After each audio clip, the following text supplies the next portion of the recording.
Jeff, you've been putting out some press releases about the impact of the government shutdown on New Jersey. Can you tell us about that?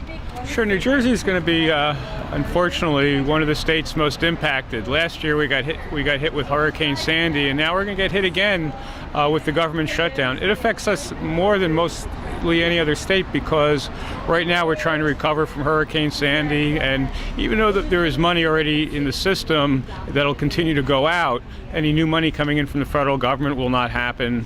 Government oversight for many of the rebuilding projects will be curtailed or cut back. But it's not just on Hurricane Sandy alone, it's everywhere. New Jersey, with 118 Superfund sites, that government oversight and federal money coming in to clean up those sites will be put on hold. In fact, a couple of Pompton Lakes, the Citizen Advisory Committee on the toxic site up there was just canceled because of the government shutdown. And there's hearings and meetings coming up on other Superfund sites around New Jersey, all going to be put on hold. And that delay means more pollution getting out into our environment. Also, national parks and wildlife refuges are being closed in New Jersey, whether it's the Walk Hill Wildlife Refuge or Sandy Hook.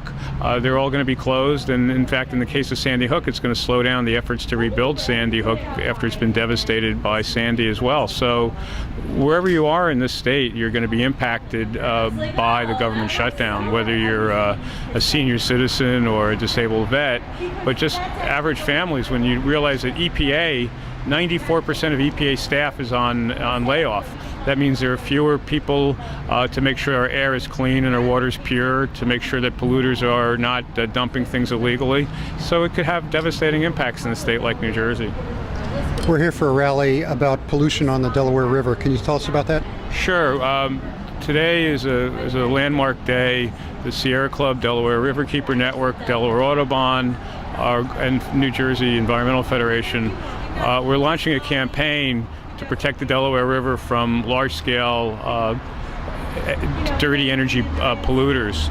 Many of the facilities along the river do not have cooling towers or other types of protections for the river, and so today we're filing suit in court in New Jersey against the Salem nuclear power plant that the failure there not to have cooling towers, and DEP allows them to go forward without permits, kills more than 3 billion fish a year, puts superheated water into the bay, having major impacts to the ecosystem.